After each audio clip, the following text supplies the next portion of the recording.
Friends, आज हम chemical kinetics का जो वीडियो है उसे आगे बढ़ाते हैं। पिछले वीडियो के अंदर हमने अभिक्रिया के वेग पर ताप के प्रभाव को स्टडी कर रहे थे।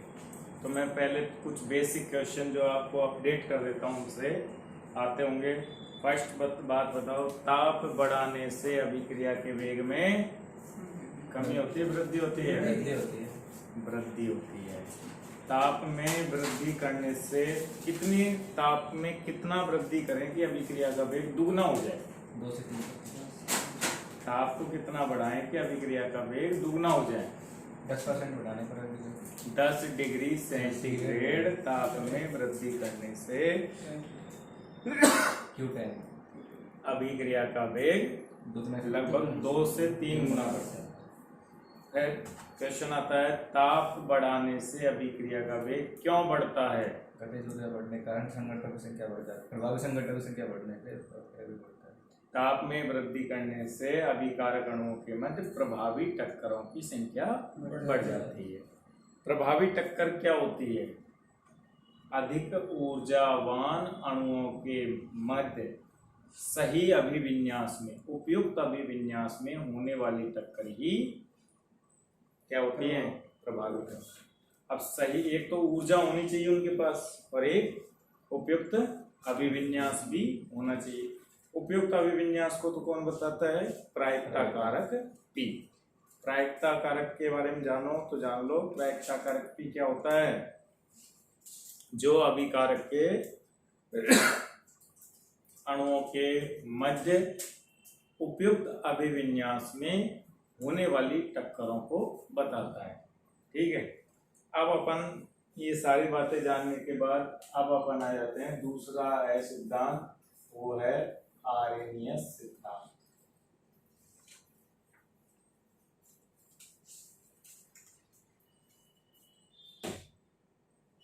आर्रेनियस सिद्धांत, अब ये गणितीय रूप से व्याख्या करता है।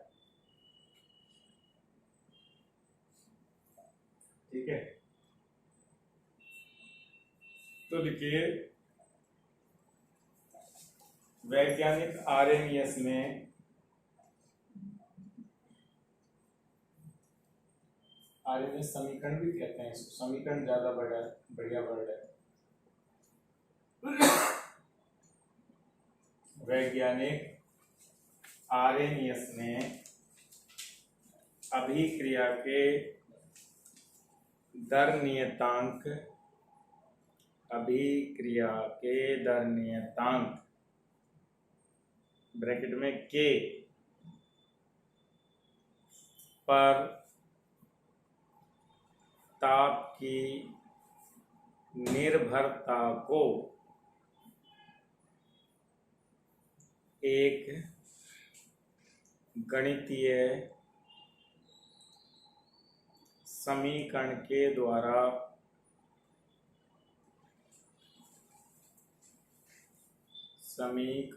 द्वारा अभिव्यक्त किया, जिसे आर्रेनियस समीकरण के नाम से उल्लेखित किया जाता है।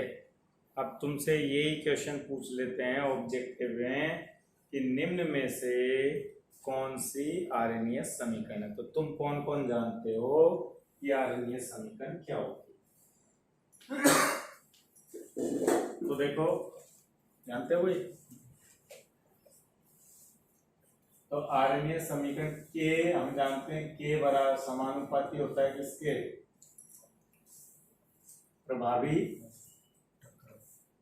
प्रभावी टक्कर के। और प्रभावी टक्कर किसके समानुपाती होती है? प्रायिकता कारक और उपयुक्त सक्रिय अणुओं की। प्रभावी टक्कर समानुपाती होती है सक्रिय अणु अंश के।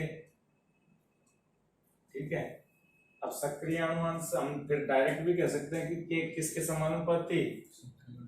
अर्थात के सीधे सक्रिय अणु अंश के, यानी सक्रिय अणु अंश बढ़ेगा तो अभिक्रिया का दर नियतांक के बढ़ेगा, और दर नियतांक बढ़ने से हम जानते हैं अभिक्रिया का वेग तो बढ़ेगा ही बढ़ेगा। अब सक्रिय अणुअंश को मैंने कल किससे डिनोट किया था? E upon RT। ये क्या होता है? सक्रिय अणुअंश। तो के किसके प्रोपोर्शनल? सक्रिय अणुअंश के। और इस प्रोपोर्शनल साइन को हटाने के लिए कांस्टेंट क्या काम में लिया गया? A। तो E अपॉन RT, ये आ गई हमारी कौन सी समीकरण? आर्हेनियस समीकरण। इसे ही बोलते हैं हम समीकरण 1 आर्हेनियस समीकरण 1।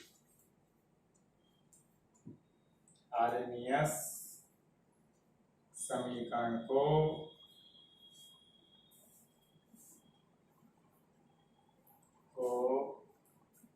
निरूपित करती है।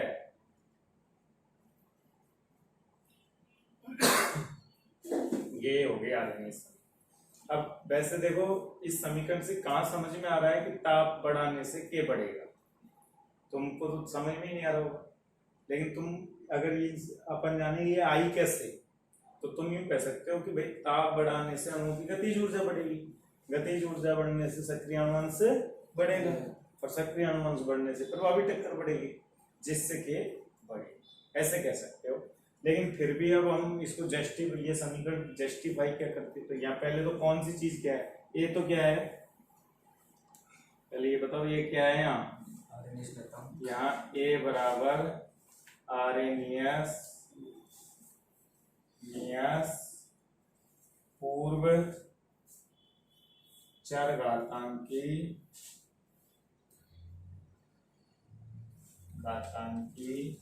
नियतांक है।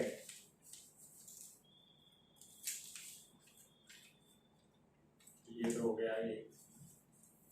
अच्छा, और क्या जानते हैं? ये क्या है? ये सक्रियण ऊर्जा। ये क्या है भाई? सक्रियण ऊर्जा है। और T तो जानते ही हो आप, T क्या है? परम ताप, एब्सोल्यूट टेम्परेचर, परम ताप। किसमें होगा ये? केल्विन में होगा। ठीक है, और कुछ बचा क्या? के तो जानते हो, के अभिक्रिया का दर नियतांक है।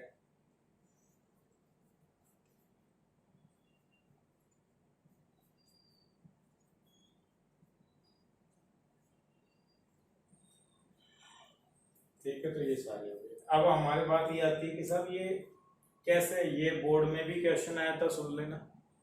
राजस्थान बोर्ड में 2016 या 17 में आया था क्वेश्चन, अभिक्रिया के वेग पर ताप की निर्भरता को समझाओ। और ये 4.7 क्वेश्चन है एनसीईआरटी का, चाहे आप अभ्यास में देखो चाहे पाठ निहित देखो। तो पहले मैं आप वही ले लेता हूँ।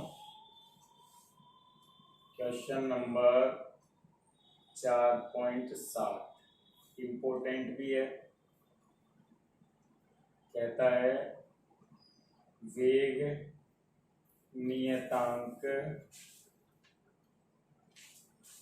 पर ताप की निर्भरता को समझाइए।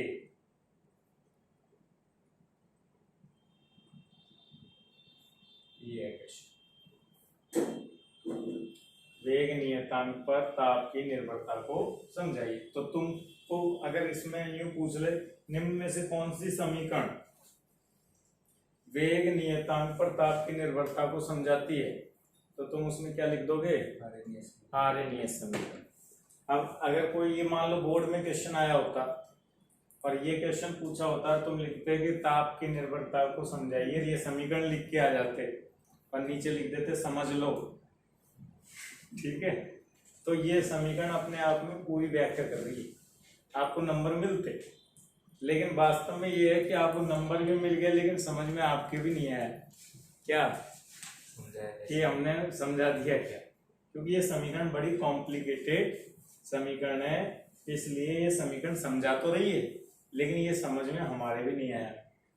अगर आप समझाओ तो यूं कह सकते हो कि भाई ताप वृद्धि से ये पूरा अंश क्या हो जाएगा, माइनस की घात है ना, तो कम हो जाएगा, जिससे के का मान क्या हो जाएगा, सॉरी ये पूरा अंश ताप वृद्धि से बढ़ेगा, जिससे के का मान भी बढ़ेगा।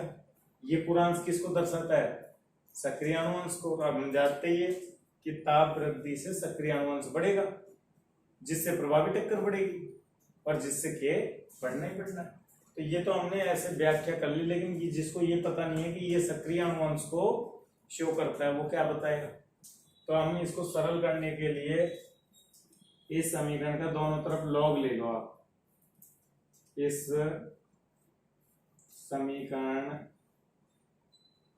का दोनों तरफ, अब ये देखो मैं हालांकि ऑब्जेक्टिव में इतना कोई टिपिकल है नहीं, आता नहीं है, तो मैं अगर आपको, लेकिन इससे तुम्हारे कॉन्सेप्ट क्लियर होते हैं कि मान गणित की चीजों को समझा कैसे जाता है, तो इसलिए मैं आपको पूरा एक्सप्लेन करके बता रहा हूँ कि ये समीकरण ताप पर के पर ताप की निर्भरता को कैसे एक्सप्लेन करती है। तो इस समीकरण का दोनों तरफ क्या कर लेते हैं, लॉग को ln बोलते हैं हम, ln बोलते पता होगा तुमको, ln या log e चलता है ln में, e बेस, tan अलग होता है, तो दोनों तरफ ln या log e लेने पर तो ले लेते हैं log, इसको तो क्या लिखूंगा ln के, ठीक है, आगे क्या लिखूंगा ln a। अब ये गुणा का चिन्ह दोनों के बीच में, तो गुणा का चिन्ह क्या हो जाता है प्लस का, फिर क्या लिखूंगा ln e की अपॉन RT। और आपको मैं बता दूं ln को क्या लिखा जा सकता है log e भी, तो अपन क्या लिख दें इसको और करके log e बेस के बराबर log e बेस a, और घात आगे आ जाती है तुम जानते हो, तो घात आगे आ गई तो ई ए अपॉन RT आगे आ गया, और log e ये जो e की घात थी वो आगे आ गई, इसलिए प्लस क्या हो गया माइनस हो गया। अब जैसे तुम एक चीज जानते हो कि log 10 बेस में 10 का मान कितना होता है बेटा, 1 होता है कि नहीं होता है, log 10 में 10 का मान 1 होता है, तो फिर ऐसे e में e बेस का मान क्या होगा 1 होगा। अब मैं इस समीकरण को क्या लिख दूं यहाँ वापस बताओ, log e के log e a minus e upon RT, वो तो हो गया एक, तो ये हमारी समीकरण 2 हो गई। अब इससे सरल तो ये है, और इससे भी अगर सरल लाऊं तो आपको एक चीज जाननी होगी कि log e बेस, क्योंकि हमको e बेस में किसी भी log का मान पता नहीं है। जैसे तुम जानते हो log 2 का मान कितना होता है 0.3010, 3010 होता है ना, तो तुम जो मान जानते हो log में वो किसके मान जानते हो, log 10 के मान जानते हो, तो हम इसको log e को किसके बेस में लाए 10 बेस में, उसके लिए हम क्या करेंगे log e बराबर 2.303 log 10, यानी e बेस को 10 बेस में लाने के लिए किससे मल्टीप्लाई करना होता है 2.303 से मल्टीप्लाई करना होता है। तो मैं अब इसको भी करूंगा, इसको भी करूंगा, तो ऐसे लिख दूं मैं फिर 2.303 log 10 के बराबर log 10, सॉरी यहाँ भी आएगा ना, 2.303 log 10a, फिर ये भी होगा गुणा, तो ये भी होगा, तो क्या होगा आगे,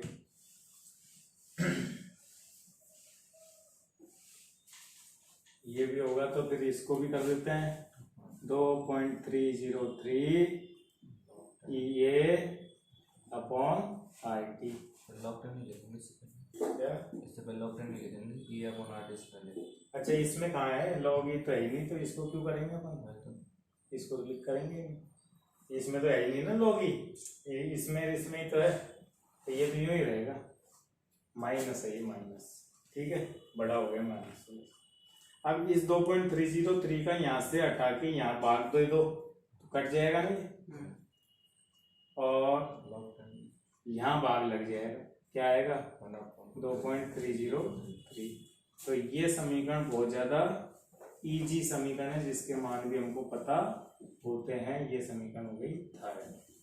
कौन सा समीकरण हो गई बेटा, थर्ड समीकरण हो गई। अब हमारा सवाल क्या था, क्या सॉल्व कर रहे थे, टेम्परेचर पर डिपेंड करते हैं कि अभिक्रिया का दरनीयतांक टेम्परेचर पर कैसे डिपेंड करता है। सॉल्व तो यही चल रहा था ना, भूल गए हम, करते करते हम पढ़ के आए थे, ठीक है।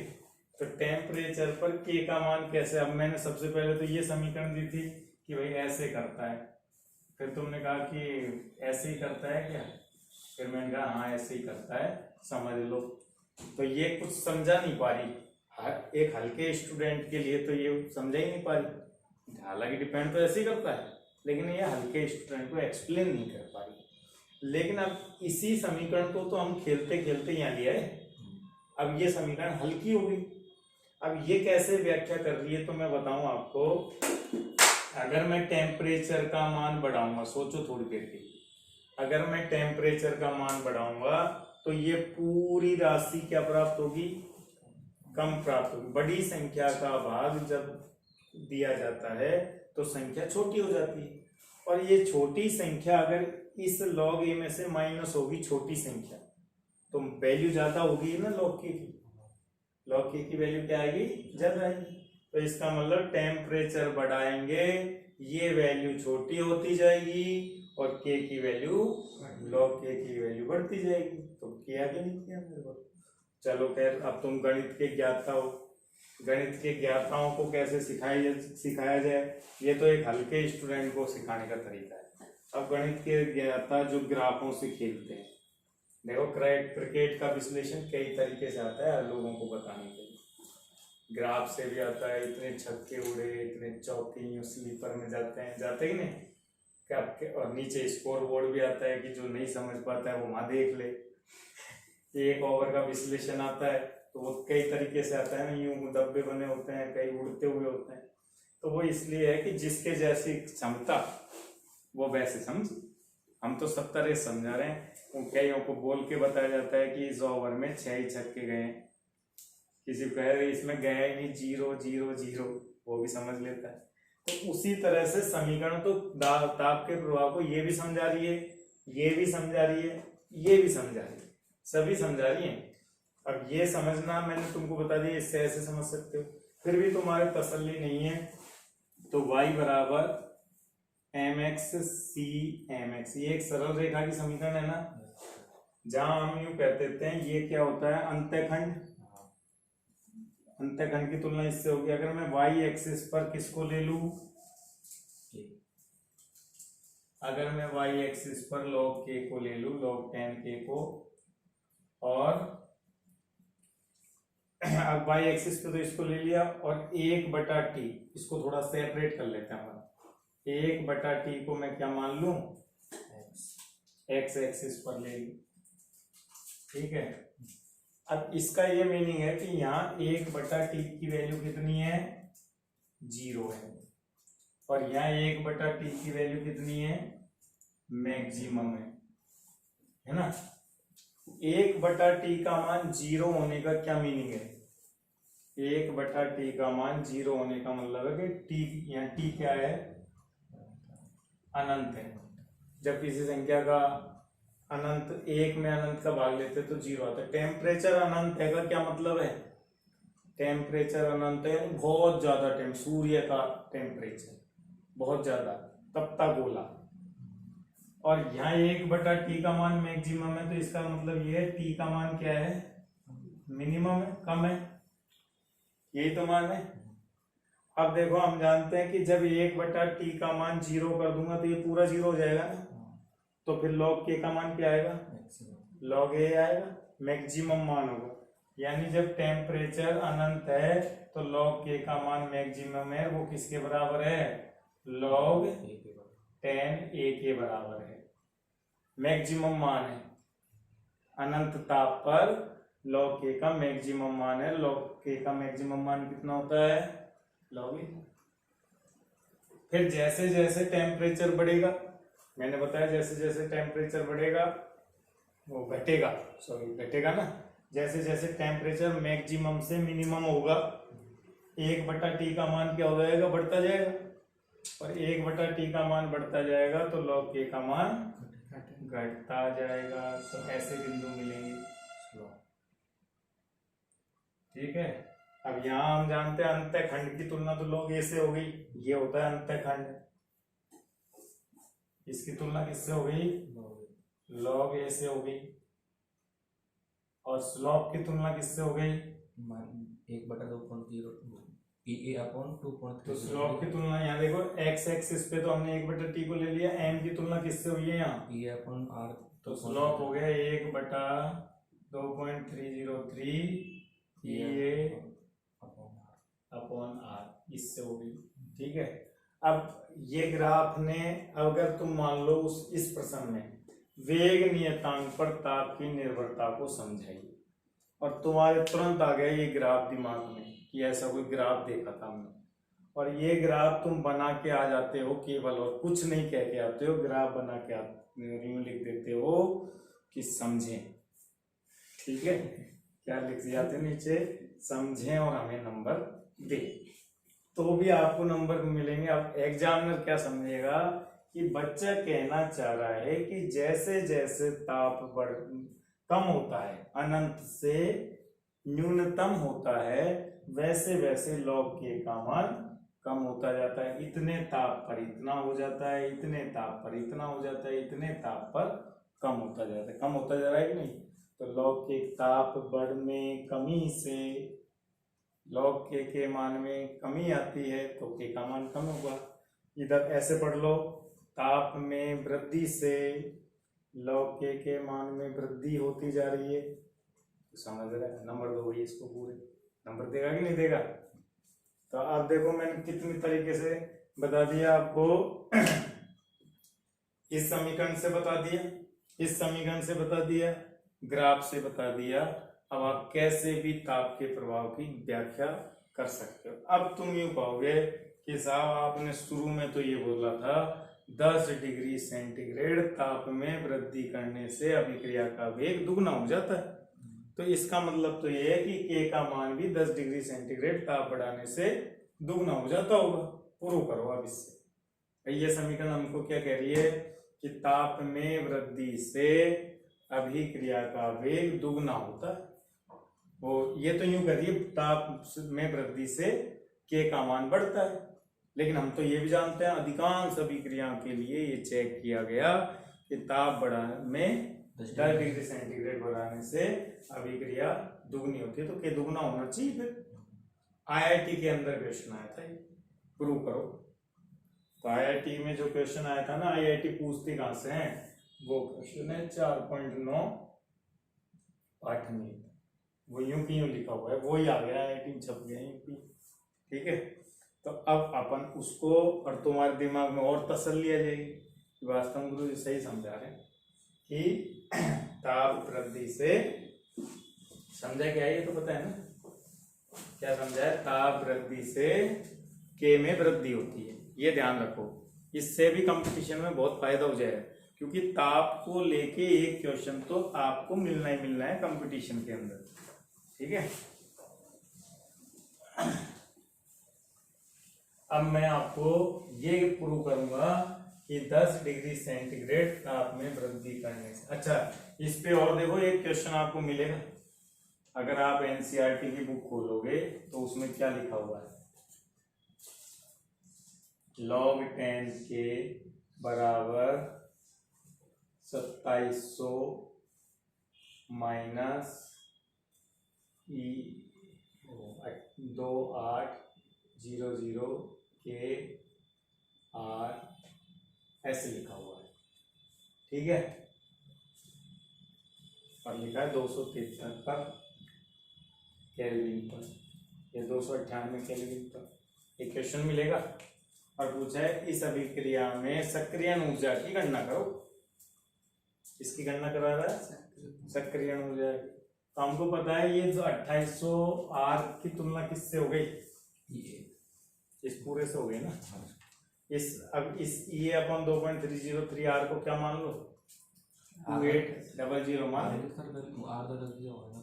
अब दे दिए, आर से कट जाएगा फिर, तो ई अपन टी हो गए, ई अपन टी का मान हो गया, सक्रियण ऊर्जा निकाल लो। तो ऐसे क्वेश्चन भी आते हैं और दे रखे हैं, इसलिए मैंने बताया तुलना करके आएगा वो, या स्लोप से आ जाएगा, स्लोप बताया ना मैंने।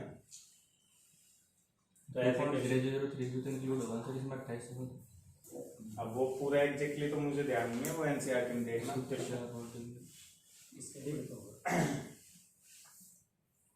अब सुनो, अपन क्या सीख रहे थे कि प्रूव करो कि 10 डिग्री सेंटीग्रेड ताप में वृद्धि से के का मान दुगना होता है। तो देखो हमारे पास समीकरण आई थी log 10 के log a 10 माइनस, ये समीकरण को तो जरूर ध्यान रखना, r और इसको t देता हूं ऐसे। अब हम इसको प्रूव कैसे करें, प्रूव करने के लिए हमको माना T1 केल्विन पर दरनियतांक कितना मालूम है, दरनियतांक बराबर K1 मान लेता हूं, और T2 केल्विन पर दरनियतांक कितना मान लूं, बराबर K2 मान लेता हूं। तो अब ये समीकरण जो 3 थी, इसको थर्ड नाम दिया मैंने, तो थर्ड समीकरण को मैं थर्ड समीकरण को मैं क्या लिख सकता हूं बताओ। इसके लिए तो मैं लिखता रहता हूं log 10 K1 बराबर log 10 a, तो यही रहेगा नियतांक है, चाहे 2 चाहे 3, और ये सक्रियण ऊर्जा भी अभिक्रिया की वही रहेगी, आर भी वही रहेगा। टेम्परेचर क्या है पहले, K1 कब है, T1 पर, तो इसको थर्ड ए समीकरण दे दिया ना। फिर log 10 K2 बराबर क्या लिखूंगा बोलो, log 10 a minus A upon R, यहाँ क्या लिखूंगा T2। ये हो गए आपके थर्ड की, हो गए कि नहीं हो। अब हमको ये प्रूव करना है कि दुगना होता है 10 डिग्री। 10 डिग्री का मतलब है T1 में 300 लूं तो T2 क्या लूंगा 310, 10 ही तो बढ़ा रहा हूं, ये 300 लूं तो ये 310, तो फिर हमको K2 K1 का अनुपात क्या मिलेगा 2, प्रूव हो जाएगा कि सही चल रही है समीकरण। आर्हेनियस बहुत बढ़िया बोलता है, क्योंकि वो रिजल्ट तो फाइनली एक्सपेरिमेंट से आया हुआ है। तो अब इनको अनुपात की फॉर्म में ले जाने के लिए आपको क्या करना पड़ेगा, समीकरण 3 में से 3b में से किसको घटाना पड़ेगा, समीकरण 3a को। देखें घटा के देखो किस किस को आता है घटाना, घटाने में दिक्कत है।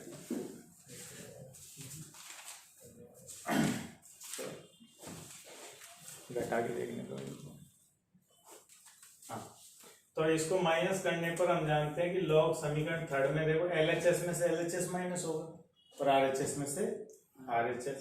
जैसे मान लो मैं यूं कहूं x बराबर p माइनस y, एक समीकरण तो ये x1 p1 y1। फिर एक समीकरण है x2 बराबर p2 माइनस y2। इनको माइनस करनी है तो हम जानते हैं कि x2 में से हम किसको माइनस करेंगे, x1 को करेंगे ना, फिर बराबर में P2 में से किसको माइनस के, एक जैसे पद में से एक, फिर माइनस Y2 में से किसको करेंगे, Y1 को। ओके, तो Y1 ब्रैकेट नहीं लगाएंगे अपन, ये माइनस कर दिया ना मैंने, तो ब्रैकेट प्लस का हो जाएगा फिर वो y1 दोनों माइनस। हाँ तो वही सही तो है, ये माइनस तो कर ही रहे माइनस, हाँ प्लस हो, दोनों Y- माइनस कैंसिल हो y2 y1 तो यहाँ प्लस आएगा, अब सही हो जाएगा। भाई माइनस माइनस क्या हो गया, प्लस हो गया, माइनस एक कॉमन ले लिए, तो देखना अभी यहाँ अपन तो इसमें से ही करते हैं, मैच हो जाएगा। ठीक है, तो इधर करें तो अब मैं x1 x2 की जगह तो क्या ले लिया, log k2 minus log k1।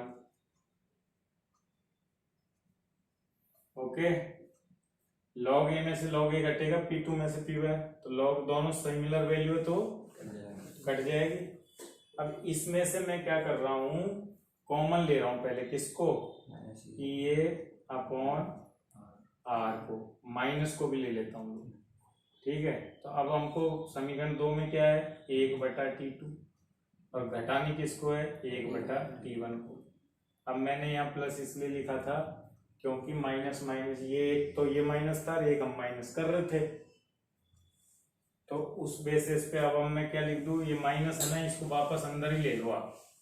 तो एक तो log में हम जानते log m मान लो, इसको log n मान लो, तो ये तो क्या हो जाएगा, log 10 k2/k1, और इसमें माइनस को मैं अंदर ही ले रहा हूं, तो e अपॉन r, और अब ये माइनस होगा और ये प्लस होगा, तो क्या लिखूंगा इसको, 1/T1 माइनस 1/T2। क्लियर, तो ये हमारे पास एक समीकरण आ गई है, इसको हमेशा याद रखना, इस पे क्वेश्चन बनते हैं। अब मैं आपको कैसे प्रूव कर रहा था, मैं ये कहूं कि T1 अगर मान लो 298 केल्विन हो, और T2 क्या हो, 310 केल्विन हो, तो टेम्परेचर कितना बढ़ाया, 10 बढ़ाया ना, और EA का मान मुझे देना पड़ेगा, EA का मान दे क्वेश्चन ने दिया था 52.3 किलो जूल प्रति मोल। तो आप अपने आप जब ये मान पुट करोगे तो K2 और K1 का जो वैल्यू आएगा वो 2 आ जाएगा। कितना आ जाएगा, 2। तो ये जस्टिफाई हो जाता है कि वास्तव में 10 डिग्री सेंटीग्रेड ताप में वृद्धि करने से अभिक्रिया का द्रव्यताप दुगना हो जाता है। आप रख के देख लो भाई, आपके आएगा ये R का मान 8.3 रखना, और ये 4.9 में देख लेना, रखे रखाएं। ठीक है, तो यहां से हमारे ये प्रूव हो जाता है बिल्कुल कि अभी, और फिर ये समीकरण की सत्यता भी चेक हो जाती है कि समीकरण सही रूप से काम कर रही है। चलो आज की क्लास पढ़ते रहें, घर पे रहें, स्टे सेफ।